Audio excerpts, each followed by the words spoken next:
The Snowman started with one single scene, a very filmic scene.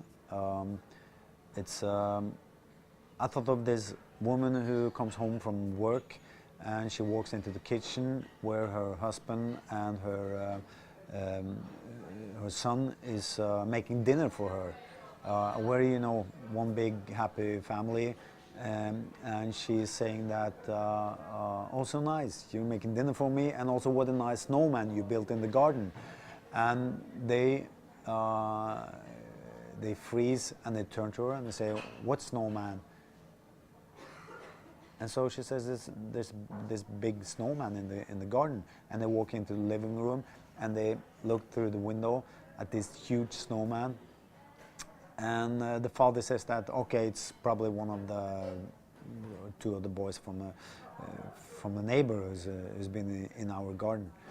And so the parents, they walk away, but the boy is still staring at the snowman because he realizes that the snowman is staring back at the house into their living room, and he gets a feeling that it's turned the wrong way, that the snowman should look, you know, away from the house.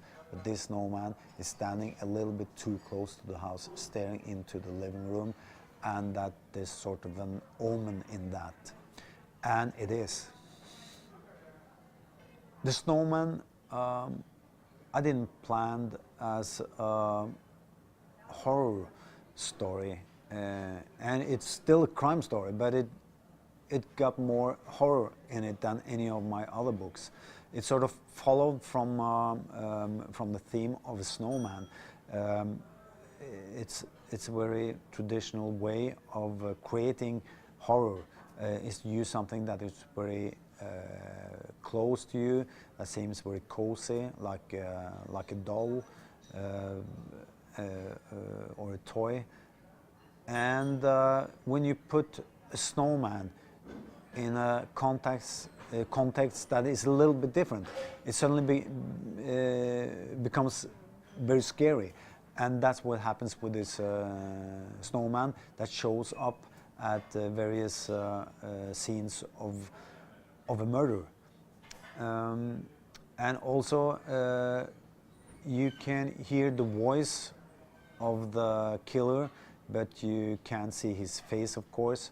And he's using a tool as a weapon, a tool that many people think they use in real life, and I don't know, maybe they do, but it's a sort of an instrument that you use for cutting up dead calves in the stomach of the mother cow, and he uses this for killing people.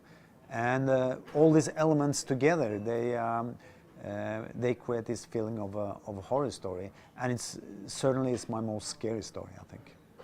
I think what I really like about The Snowman is that it's a story that people tend to think of as a real horror story. But if you look at it closely, there's almost no blood in it. There aren't any, you know, detailed descriptions of blood and gore. But when you finish the book, you have the feeling that it's been something terrible has been going on all the time. But if you look closely at it, it's very constrained. It's just sort of giving you ideas of what may have happened. I think that both in Norway and abroad, The Snowman has done great things for me. It's probably one of my best novels, but also I think that there are some things that I can't put my finger on in this novel that makes people really relate to the main character, but also that scares the shit out of them, because I've got so many letters and people coming up to me and say that they couldn't sleep reading The Snowman. I don't know if I meant it to be that scary, but whenever I write a novel, and also when writing The Snowman, I use my own fear, especially as a kid, you know, going down into the cellar and my fear of the dark when my mother had turned the light out.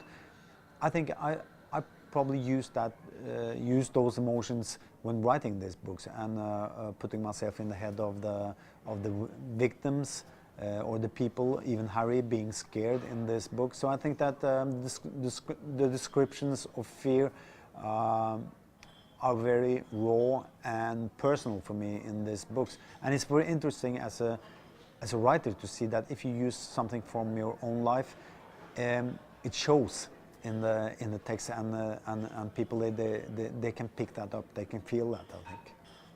Hopefully, I have developed as a writer, and Snowman is a book that came after some very big commercial successes, and it sort of gave me the room as a writer and an artist to try to develop my craft and to be more playful and experiment with the things that you know, I sort of haven't dared to do because I've always been careful not to lose track of the story and what's going on. There was a very wise writer that said that anything that's in a story that doesn't drive the story forward, you should cut out. And I have been very careful to do that. You know, I spend probably just as much time taking things out as I do putting things in, because writing it's quite easy for me. I mean, you can just put me in front of a typewriter and I can write for 2 days. So what I'm doing now is that I'm spending 1 day writing and 1 day taking away things. But I think in the Snowman, there are things that doesn't seem to have anything to do with the story, but you just have to be a little patient, and finally you will see what function that detail have in the story.